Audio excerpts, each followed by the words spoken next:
ध्यान से सुनो, फिर मैं आपको एक्सप्लेन करता हूँ कि लॉ में लेकुना कहाँ है, किस तरीके से इस तरह की केस रजिस्टर होते हैं और क्या-क्या रेमेडीज आप ले सकते हो। Sir Pradeep Sharma ji, Jaipur police. राधे राधे राधे महाराज जी। महाराज जी, मैं पुलिस अधिकारी हूँ। कार्य करते समय झूठी गवाही के कारण अनजाने में कुछ लोगों के प्रति गलत कार्रवाई हो जाती है। इस पाप का भागी मैं या जिसने झूठी गवाही दी है, इस पाप से बचने का उपाय महाराज जी। अगर हम जानते हैं कि ये जो गवाही दे रहा है ये झूठी है, ये जानते हुए भी हम निरपराध को दंड विधान में सम्मिलित कर देते हैं, उसमें हम भी दोषी हैं। अगर आपको पता नहीं है तो आप उस साक्ष्य देने वाले के अनुसार दंड देते हैं। महाराज जी, अगर साक्षी हम हों, इनका ऐसा भाव है कि हम कचहरी या न्यायाधीश के आगे इनकी गवाही, तो आपको जिसकी गवाही दे रहे हैं आपको पक्का सबूत मिलना चाहिए। वही कह रहे हैं कि झूठी गवाही। इसमें महाराज जी ऐसा है कि आमतौर महिला अपराध के संबंध में मेरा क्वेश्चन है, क्योंकि इसमें क्या है कि विधान ऐसा कर दिया है, संसद ने ऐसा कानून ही बना दिया जिसमें ये है कि महिला ने जो कह दिया वो फाइनल। अब हमें पता है वो गलत कह रही है। हाँ, ये तो अब इसमें तो फिर हानि हो जाएगी। अब वो पाप किसके है? नहीं, इसमें तो बहुत बड़ी हानि हो जाएगी। मान लो अपनी वो किसी जलन को पूर्ति करने के लिए किसी के लिए कुछ भी बोल दे और उसको हम सपोर्ट करके दंड दिला दे तो बेचारा निरपराध मारा जाएगा ना। तो हाँ, तो वैसे फिर मतलब कहीं ना कहीं तो हमको लौट करके इस विषय में देखना चाहिए। क्या ऐसा कानून बन चुका है? हमें तो पता नहीं कि मतलब जो बोले सो ब्रह्म वाक्य नहीं, पर उसमें कई नहीं, इसमें इतनी तो ऐसा कानून तो मुझे नहीं लगता कि जो बोले सो ब्रह्म वाक्य, उसकी जानकारी करनी चाहिए। नहीं, ऐसा दुरुपयोग हो जाएगा। क्यों? देखो, पहली चीज़ तो ये है कि पुलिस ऑफिसर जो हैं वो कानून से बंधे हुए हैं और ये पुलिस वालों को भी कई बार सिचुएशन सामने फेस करनी पड़ती है कि जो इन्फॉर्मेशन है वो झूठी है। पर हमारा लॉ जो है वो ऐसा बना हुआ है कि लॉ कहता है कि आपको ये नहीं देखना जब एलिगेशन लगी है कि सच है या झूठ है, आपको ये देखना है कि जो एलिगेशन लगी है क्या वो नॉन कॉग्निजेबल ऑफेंस की एलिगेशन लगी है या कॉग्निजेबल ऑफेंस की एलिगेशन लगी है। उसके बेस पे आप या तो एनसीआर रजिस्टर करोगे या फिर आप जो एफआईआर है उसको रजिस्टर करोगे। जैसे एफआईआर रजिस्टर हो जाती है तो उस सिचुएशन में जिसके भी अगेंस्ट वो एफआईआर रजिस्टर होगी उसका क्रिमिनल रिकॉर्ड तैयार हो गया। अच्छा, ये बोल रहे हैं कि जो महिला अपराध हैं उनके उनसे संबंधित बात है।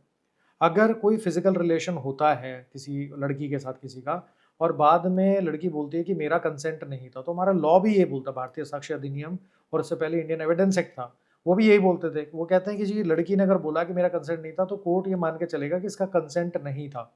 और ऐसी सिचुएशंस में अगर क्राइम अगेंस्ट वुमेन की सिचुएशन आती है, पुलिस ऑफिसर अगर काम अपनी ड्यूटी नहीं कर रहा है, एफआईआर रजिस्टर नहीं कर रहे हैं या फिर इन्वेस्टिगेशन ठीक से नहीं कर रहे हैं, तो कोर्ट में एप्लीकेशन लग जाती है। Police state police complaint authority में कंप्लेंट हो जाती है, इन्वेस्टिगेटिंग ऑफिसर के अगेंस्ट या एसएचओ जो हैं उसके अगेंस्ट भी कई बार कार्रवाई हो सकती है। तो बेचारे क्या करें, बाउंड हो जाते हैं। और इसका जो खामियाजा है, अगर किसी ने झूठी एफआईआर करवा दी तो जिसके अगेंस्ट भी वो झूठी एफआईआर रजिस्टर हुई है उसको बहुत ज़्यादा खामियाजा भुगतना पड़ता है। उसके लिए बहुत प्रॉब्लमेटिक सिचुएशन होती है। कानून ऐसा है महाराज जी। आरोप लगा दिया महिला ने, अब सिद्ध करने की जिम्मेदारी सामने वाले पक्ष की होती है। ये बिल्कुल सच बात है कि अगर आपके अगेंस्ट किसी लड़की ने ये जो फॉल्स प्रॉमिस ऑफ मैरिज है या फिर जो 376 है जो आपका फिजिकल रिलेशन हुए उससे रिलेटेड अगर कोई केस कर दिया और लड़की ने बोला कि मेरा कंसेंट नहीं था, तो अब अक्यूज्ड को ये प्रूव करना पड़ता है कि उसका कंसेंट था या फिर उसने फॉल्स प्रॉमिस नहीं किया था। तो ये basically kind of reverse onus है जो अक्यूज या लड़के के ऊपर पड़ती है। तो ये कभी कभी बड़ा कठिन होता है कि हम अपने आप को निरपराध कैसे सिद्ध करें, तो ये कठिनाई के विषय में समझौता है। पर इसमें तो अधर्म हो ही जाएगा, अधर्म तो हो ही जाएगा ना।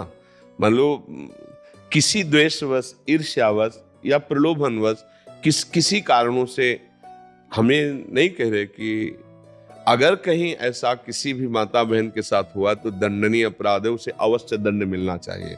पर अगर कोई माता बहन ईर्ष्यावश, द्वेषवश या किसी प्रलोभनवश किसी व्यक्ति को किसी केस में फंसा रही है और मुझे पता है कि ये झूठा है केस, तो जब निर्णय मिलेगा दंड का, तो उसमें कहीं ना कहीं हम भी तो हैं।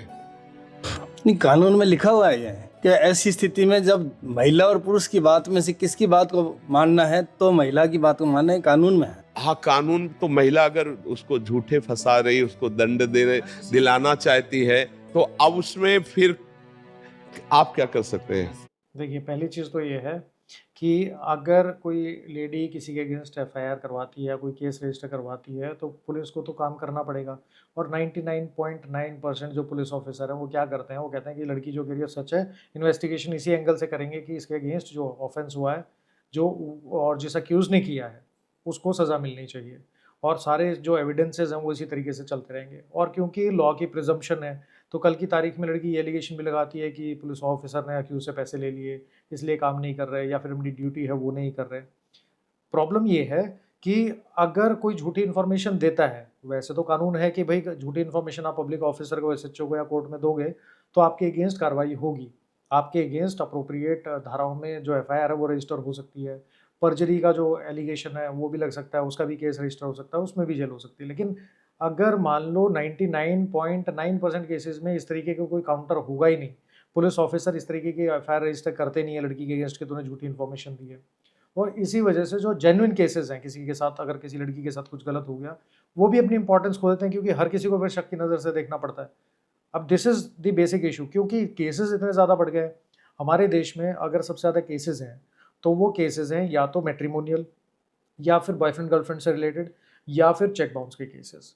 और ये मैट्रिमोनियल और जो लड़का लड़की के बीच के केसेस हैं, इसमें बहुत सारे केसेस, बहुत सारी रिपोर्ट भी ऐसी आई है कि बहुत सारे झूठे केस होते हैं, चाहे वो लालच के लिए कि पैसे ऐंठने हैं लड़कों से, या फिर गुस्से में कि भाई इसके साथ मेरा रिलेशन था, अभी किसी और से शादी ना कर सके, या फिर कहीं ना कहीं ये भी रहता है कि इसको सबक सिखाना पड़ेगा, कुछ भी हो सकता है।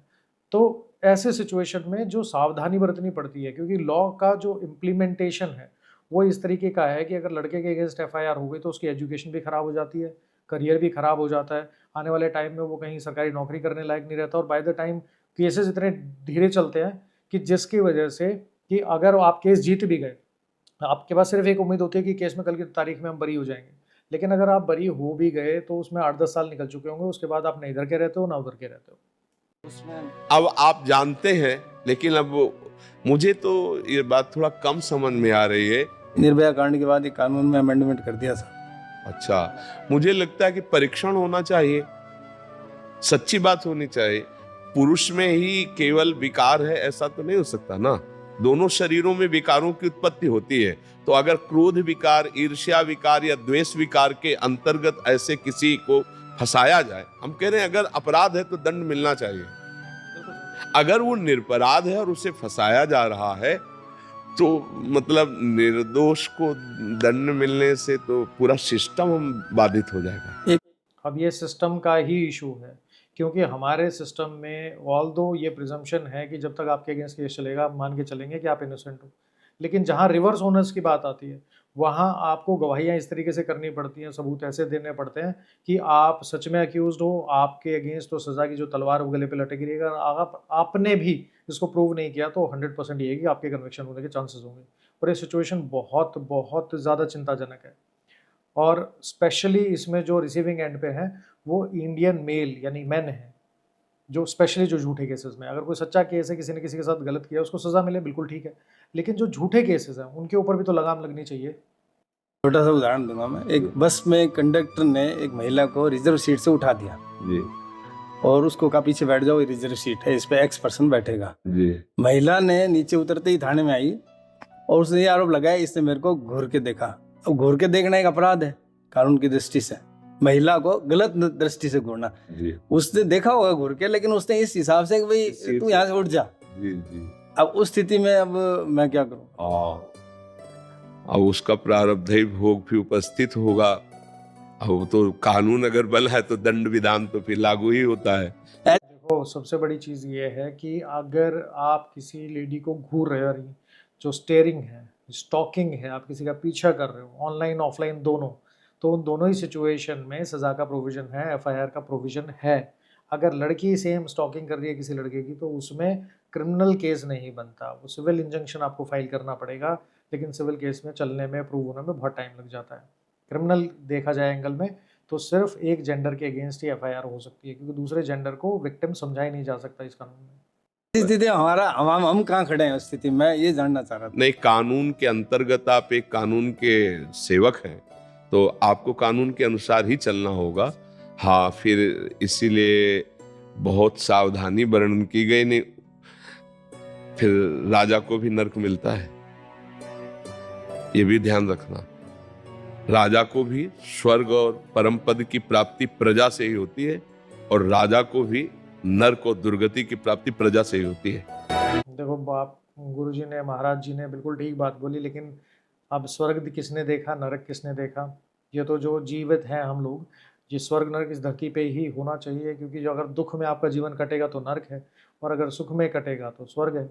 प्रॉब्लम ये है कि आज केस रजिस्टर होने के बाद 10 साल वो केस चला, तो 10 साल तक जो सज़ा भुगती गई, जो केस में जाया गया, जो तारीखें लगी, जो वकील साहब को फीस मिली, जो आपको टाइम निकालना पड़ा, और उसके बाद भी ये डर रहा कि कल की डेट में 3 साल की या 7 साल की जेल हो जाएगी, साथ में फाइन लगेगा, वो अपने आप में आपकी ज़िंदगी खराब करने के लिए बहुत है। यदि ऐसा कानून, ऐसी व्यवस्था बन जाए जिससे बिना किसी पर्दे के खुला न्याय हो, तो ठीक है। अगर कहीं पक्ष और पर्दा रख दिया गया और निर्दोष मारा गया, निर्दोष, तो ये पूरा सिस्टम पर लदेगा, जाके पूरे सिस्टम पर जाएगा, क्योंकि अब उसके कई पावे हैं। वो पूरा अधर्म जहां होगा, तो देखो, आपको बता देते हैं कि भीष्म पितामह जैसा धर्मात्मा कभी युगों में पैदा होता है, लेकिन अधर्म के पक्ष में खड़े थे। युधिष्ठिर महाराज के विपरीत सामने, और पक्ष अधर्म का था, पूरा पता था। भीष्म जी को पूरा पता था कि पक्ष अधर्म का है, खुली नेत्रों से देखा था छलिया शकुनी कैसे छल कर रहा है, धृतराष्ट्र की कैसे बुद्धि भ्रष्ट होकर के आदेश कर रही, पूरा सब पता था। एक कुल वधू को कैसे प्रताड़ित किया जा रहा, पूरा सब पता था। परिणामता 6 महीना बाणों की सैया पर पड़े महाराज। अब आज की तारीख में जो सिचुएशन है वो ये है कि चाहे पुलिस डिपार्टमेंट हो, और कई बार क्योंकि लॉ ऐसा है, कई बार जजेस भी खुद को जो ना कॉन्स्ट्रेंड यानी बाउंड फील करते हैं कि यार क्या करें, कानून ही ऐसा है, तो जैसा लॉ है उसका इम्प्लीमेंटेशन वैसा ही होगा, और वैसा ही हो रहा है। द्रोणाचार्य जी गुरु, शास्त्र के ज्ञाता, धनुर्वेद के ज्ञाता, पांडित्य के महान प्रकांड विद्वान काट के फेंक दिए गए, कारण अधर्म के पक्ष में थे। धर्म और अधर्म जरूरी नहीं कि आप अधर्म करें, कोई भी, कहीं भी, कैसे भी। अधर्म तो अपना बमूल बोएंगे तो कांटे ही उसमें होगा, आम तो लगेगा नहीं। चाहे कोई बोए, कितना बढ़िया खेती बना के बोए, आम बोओगे तो फसल आएगी, ये तो आम रसीला मिलेगा। तो ये अब हमारी तो समझ में नहीं आ रहा, ऐसे तो बहुत ही गलत हो जाएगा। पर हम गलत हो जाएगा नहीं गुरुजी, सब लोगों को मैं बता रहा हूँ कि गलत बहुत जगह हो रहा है, बहुत जगह लेडीज़ के या फीमेल के साथ भी गलत होता है, और जो भी उनके साथ गलत करते हैं उनको सज़ा मिलनी चाहिए। लेकिन जब फॉल्स एलिगेशन, झूठे केसेस फाइल होने के बाद जो किसी की ज़िंदगी ख़राब होती है, जो इतनी प्रॉब्लम फेस करनी पड़ती है, पूरे के पूरे परिवार ख़त्म हो जाते हैं, तो उस सिचुएशन में at least there should be some safeguards. इतना कहते हैं कि दंड, अपराधी को दंड मिलना चाहिए। अपराधी किसी भी ना तो जाति का माना जाता है और ना किसी धर्म का माना जाता है, सिर्फ अपराधी अपराधी होता है। हम इतनी बात मानते हैं कि अपराधी अपराधी है, वो किसी भी धर्म समुदाय का हो, वो ना धर्म का होता है ना समुदाय का होता है, वो सिर्फ अपराधी होता है। और जो अपराधी नहीं है उसे दंड ना दिया जाए, क्योंकि ऐसे तो बहुत तरह से शोषण किया जा सकता है, बहुत तरह से शोषण किया। ऐसे इसी वजह से जो बहुत सारे ऐसे गैंग हैं, चाहे वो न्यूड वीडियो कॉल वाले गैंग हों कि आपको पहले मैसेज करेंगे, फिर बोलेंगे कि चलो जी वीडियो कॉल पे आते हैं, फिर ब्लैकमेल करते हैं, या फिर आप क्लब में चले गए, किसी से दोस्ती हो गई, डेटिंग ऐप पे चले गए, वहाँ दोस्ती हो गई, और बाद में एलिगेशन लगाया जाता है कि तुमने तो फॉल्स प्रॉमिस किया था मैरिज का, या तुमने छेड़खानी कर दी, या तुम स्टॉकिंग कर रहे हो। इस तरह के तो बहुत सारे केसेस हैं, और बहुत सारे किस तरह की जो ब्लैकमेलिंग और एक्सटॉर्शन ऑलरेडी हमारे समाज में चल रहे हैं। जा सकता है। और उसने कुछ नहीं कहा, और उसके ऊपर ऐसा तो फिर माना जाएगा ना कि हाँ, कि तो अब इसमें क्या है कि आप तो एक केवल निमित्त मात्र हुए, आप कोई दंड देने वाले नहीं हुए। जैसा उसने कहा उसके अनुसार आपने कहा, तो मुझे लगता है कि आप जान भी रहे हैं कि शायद ऐसा ना हो, पर कानून ऐसा है तो फिर आप निर्दोष ठहरेंगे, क्योंकि आप जानते हैं, पर आप करें क्या? वो जो बड़ों ने आगे नियम बना दिया उसके अनुसार आपको भेजना पड़ेगा, आपको ऐसा करना पड़ेगा। तो अब आप क्या करें? आप जान तो रहे हैं, पर आप क्या करें? वो आगे बड़ा निर्णय ऐसा ऐसा है, तो इसमें तत्काल तो आपको दंड मिला ही कि आपका हृदय जला, तत्काल तो आपको प्रायश्चित मिला ही कि आपका हृदय जला। क्या ऐसा नहीं होना चाहिए? अब आगे का हिसाब आगे वाला जानेगा, पर ये बड़ा मतलब डरावना विषय है, क्योंकि अगर कोई किसी राग द्वेषवश, किसी ईर्ष्यावश किसी को किसी के प्रति भी कैसा तो वो लागू हो जाएगा। लागू हो जाएगा नहीं, लागू हो जाता है। अब मेरी आप लोगों से एक अपील है छोटी सी, अगर इंटरनेशनल मेंस डे पे स्पेशली, कि अगर आपको अपनी लाइफ ठीक रखनी है, आने वाले टाइम में किस तरह के केसेस से बचना है, तो कानून की जितनी ज़्यादा जानकारी रख सकते हो उतनी लो। अगर आप किसी रिलेशनशिप में हो और आपको ज़रा सा भी खटका लगता है कि इसके अंदर कुछ प्रॉब्लम हो सकती है, तो उस सिचुएशन में एटलीस्ट टेक सम स्टेप्स। अपने व्हाट्सएप मैसेजेस, अपने जो मैसेंजर के ऊपर जो आपके मैसेजेस होते हैं, उनको कभी डिलीट नहीं करना। ऑडियो रिकॉर्डिंग वाला फ़ोन रखो जिसमें अनाउंसमेंट ना होती हो, ताकि सारी कन्वर्जेशन जो है वो ऑडियो रिकॉर्डेड रहे। ग्रुप में रहें, डेटिंग ऐप से थोड़ा सा बचें। और अगर आपको ज़रा सी भी कोई लगती है कि यार हमारे टाइम पे देखो, हमारे कितना कि इंट्यूशन होती है, जिससे पता लगता है कि हमारे साथ कुछ गलत होने वाला है, तो जैसे भी ऐसा कुछ होता, तो जितने आप प्रूफ अपने फेवर में इकट्ठे कर सकते हो उतने प्रूफ अपने फेवर में जो है कलेक्ट करो। अदरवाइज़ होगा क्या है कि आने वाले समय में आपको बहुत बड़ी प्रॉब्लम झेलनी पड़ सकती है, और ये सिर्फ वही समझ सकता है जिसके अगेंस्ट इस तरह के एलिगेशन लगे हों। हज़ारों की संख्या में नहीं, इनफैक्ट लाखों की संख्या में इस तरह के केसेस हैं, जहाँ पे बाद में 8-10 साल बाद ये पता लगता है कि इसने तो ये जो ऑफेंस है, ये जो क्राइम है, वो किया ही नहीं था, लेकिन उसका कंपनसेशन आपको नहीं मिलेगा। कंपनसेशन लेने के लिए अगर आपको कोई काउंटर केस करना पड़ गया, मैलिशियस प्रोसिक्यूशन का या झूठी गवाही का, तो वो भी अपने आप में कई साल तक चलता है। तो अगर आप 7-8 साल एक केस लड़े और 7-8 साल दूसरी केस लड़े, तो आपकी लाइफ का एक मेजर चंक जो है, एक मेजर पार्ट है, वो ख़त्म हो जाता है। इसलिए इस तरह की सिचुएशन से जितना दूर रहो उतना अच्छा है। लीगली खुद को अवेयर रखो, और साथ में जितने भी आप एविडेंसेस अपने साथ इकट्ठे कर सकते हो उसको कलेक्ट करके रखो।